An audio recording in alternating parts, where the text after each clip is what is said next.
Hola y bienvenidos a todos a Consalud TV. Cada 4 de marzo se celebra el Día Mundial de la Obesidad y para hablar precisamente de esta enfermedad en su forma más severa y también de la cirugía bariátrica tenemos en nuestro plató a 3 expertos.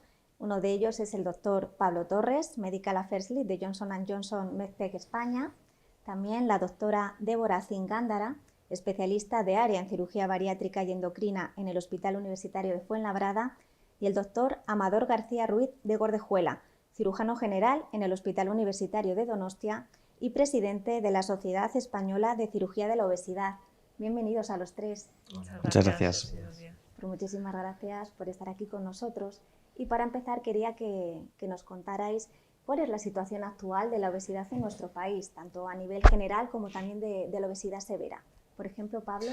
Sí, bueno, hay algunos datos y publicaciones que dejan de manifiesto la problemática no solo en España, sino también a nivel regional. Es una epidemia, podríamos llamarla mundial, y de hecho, aparentemente, según las últimas cifras, sobre todo el INE, hay un 16% de obesidad en personas adultas mayores de 18 años, y si sumamos el sobrepeso a esa tasa de obesidad, estamos hablando de que 1 de cada 2 españoles podría tener problemas con el peso. Además, no solo en población adulta, sino también hay un incremento y un aumento en esa tendencia de obesidad y sobrepeso en población infantil. Estamos hablando casi de un 35% si sumamos obesidad y sobrepeso infantil. Así que es una problemática real y en tendencia creciente, desafortunadamente. Débora. Sí, totalmente de acuerdo con las cifras. Incluso pues se prevé que estas cifras van a seguir en aumento, que en 2030-2035 puede llegar a ser un 50% de personas afectadas. Y no es solo peso, es una enfermedad crónica que debemos ver en su conjunto. Es una patología que va asociada a otras muchas y pues hay que prevenirla y tratarla. Y para eso estamos hoy aquí, para hablar de ello. Sí, acabar de resaltar lo que acaba de decir Débora, que es una enfermedad que afecta a todos los órdenes de la vida de las personas que viven con obesidad. Tienen más riesgo de desarrollar otras enfermedades, como puede ser diabetes, hipertensión, apnea del sueño, tienen más riesgo de padecer eventos cardiovasculares, tienen peor calidad de vida, más problemas psicológicos y, lo que es más grave, tienen una esperanza de vida recortada respecto a la población que no vive con obesidad. Y esto además implica un aumento de todos los costes sociales y sanitarios, con lo cual la obesidad es una epidemia que nos afecta a todos. Como clínicos quería también que nos explicarais qué es exactamente la obesidad severa, porque hablamos de obesidad de manera general, pero ¿en qué consiste la severa? Débora, por ejemplo. La obesidad severa se considera a pacientes que tienen un índice de masa corporal, que es el peso del paciente partido de su altura al cuadrado, por encima de 40, y no solo, como he dicho antes, es el peso, sino toda la patología que lleva asociada, como ha dicho Amador, pues hipertensión arterial, apnea del sueño, osteoartropatías, dislipemia, diabetes, etc. Entonces, todos estos pacientes que conviven con la obesidad y que tienen pues mucha patología asociada a ella. Amador, no sé si quieres añadir algo. Sí, a ver, básicamente nosotros ahora mismo la clasificamos en base al índice de masa corporal. El problema es que desde un punto de vista de la raíz de la enfermedad tenemos un acúmulo de grasa patológico en determinadas estructuras importantes, como puede ser el hígado, como puede ser el mesenterio que lleva la sangre al intestino y demás. Todo es lo que va a motivar este riesgo aumentado de padecer otra serie de enfermedades, lo que se constituye el síndrome metabólico, que es el ente más importante y lo que condiciona de una forma fundamental la supervivencia de estos pacientes. ¿Y cuáles diríais que es el perfil del paciente? ¿Hay algún perfil concreto o puede ser muy variado de las personas que padecen obesidad severa? ¿El perfil? Sí, o no hay un perfil concreto. Bueno, pues no, como hemos dicho, no es solo el peso, entonces puede ser un paciente que a lo mejor tenga un índice de masa corporal más bajo, pero que tenga más patología asociada, porque esa grasa se deposita pues, en el páncreas, en el hígado, entonces que tengan pues, mucho riesgo vital, porque sus órganos están fallando y pues, corren peligro, ¿no? Su vida puede tener una muerte súbita, un infarto, etc. Entonces,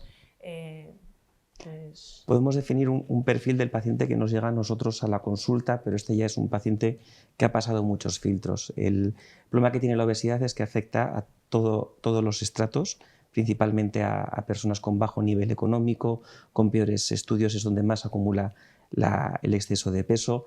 Puede afectar a todos los estratos de edad, pero generalmente nosotros lo vamos a ver cuando estos pacientes ya han tenido algún tipo de complicación y es cuando buscan una solución, cuando ya se ha diagnosticado una diabetes, cuando han tenido un infarto, cuando han tenido ictus, cuando empiezan a fallar en las rodillas, es cuando empiezan a buscar una solución y es cuando nosotros los vemos en la consulta. Con lo cual, la visión que podemos tener del perfil puede estar un poquito distorsionada de lo que es la realidad que afecta a todos los órdenes de la sociedad.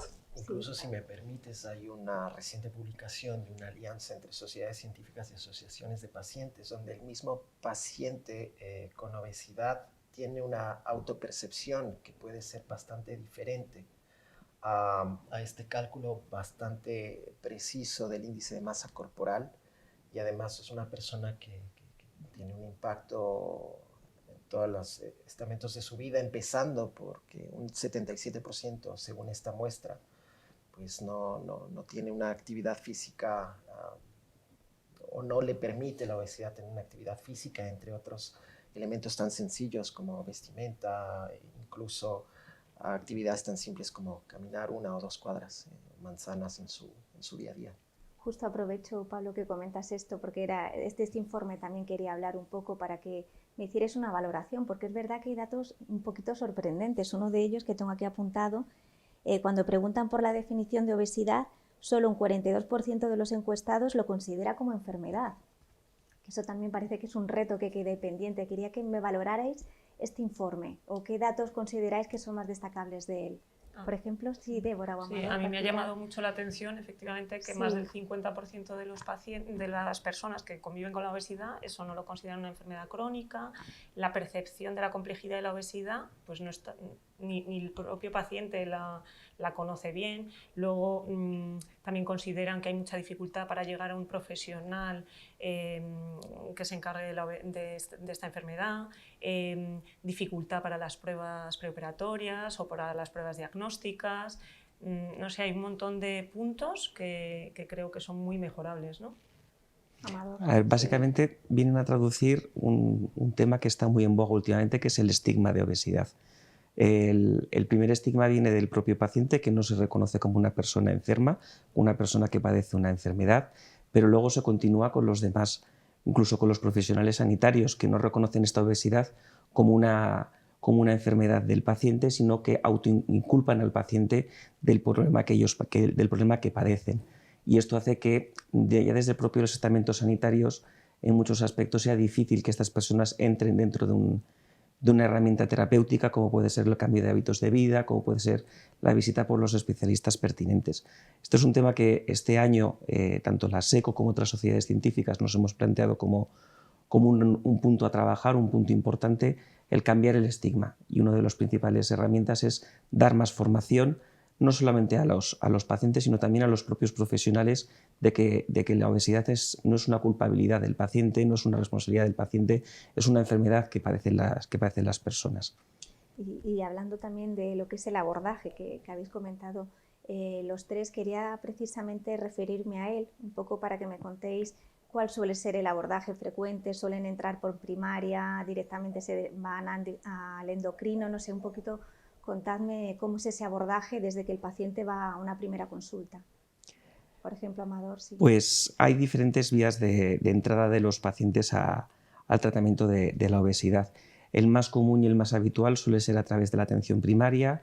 Los médicos de familia, en su labor de prevención, pues evalúan los pacientes y ven que tiene exceso de peso y que este exceso de peso está en rango patológico, y ya comenzaría todo el circuito. Valoración por nutricionista, valoración por endocrinología, valoración por los diferentes especialistas en caso de que aparecieran enfermedades asociadas, y a partir de aquí dirigirlos a los diferentes tratamientos, y uno de ellos puede acabar siendo la cirugía. Otras vías de entrada es cuando la persona con obesidad ha padecido ya una enfermedad, pues se ha diagnosticado de diabetes, ha tenido un infarto, ha tenido un ictus. Cuando empieza a quejarse de las rodillas, lo ve el traumatólogo y ve que, aparte de la artrosis, pues también tiene un exceso de peso importante, y son vías diferentes de acceso de los pacientes al circuito de manejo de la obesidad. No sé si, Débora, quieres comentar Sí, algo. eso Sí. el punto, o sea, el punto de inicio, digamos, es endocrino, el endocrinólogo, pero le llegan por diferentes vías, como ha dicho Amador, pero aún así yo creo que hay muchos pacientes que no llegan. ¿Por qué? Pues porque por el estigma que contaba, porque uno ve a un paciente con obesidad y salvo que se dedique a ello, no cae, a lo mejor no cae en decir este paciente puede luego sufrir o puede estar sufriendo una serie de patologías asociadas que vamos a ayudarle, ¿no? Pues igual que si yo voy a tratar a un paciente con hernia inguinal y me llega con 400 de glucemia, no voy a decir aquí no pasa nada, ¿no? Voy a tratarlo y luego le voy a pedir una consulta al endocrinólogo para que le estudie una posible diabetes, ¿no? Pues lo mismo con la obesidad, deberíamos considerarlo pues, una enfermedad y que hay que darle solución. Entonces... Hay que romper esa inercia, ¿no? De la inactuación en estos casos, y de hecho el paciente percibe que hay una deficiencia en este circuito asistencial. El mismo informe demostró casi un 70% de inconformidad, o consideran los pacientes que es muy deficiente este circuito interdisciplinario o multidisciplinario de especialistas para abordar de forma integral la obesidad. Por lo tanto, hay un espacio por mejorar, que es la forma que Exactamente. Es un problema que no sabemos distinguir bien a día de hoy si es falta de recursos, si es falta de conocimiento, si es estigma, si es la suma de los tres. Lo habitual es que el paciente con sobrepeso acuda a su médico de atención primaria y le dé una hoja con una dieta de 1000, 1500, 1200 calorías en función de las características de la persona y ya está. Y este no es el tratamiento, esto no es entender cuál es el problema de la obesidad, es una visión sesgada de lo que es el problema que tiene el paciente. No es un problema de lo que explicábamos históricamente de la cuenta corriente. Si uno tiene una cuenta corriente que mete mucho dinero y gasta muy poco, la cuenta corriente va a ser más grande. El exceso de peso o el peso del paciente no es una cuenta corriente, funciona de otra manera un poquito más compleja.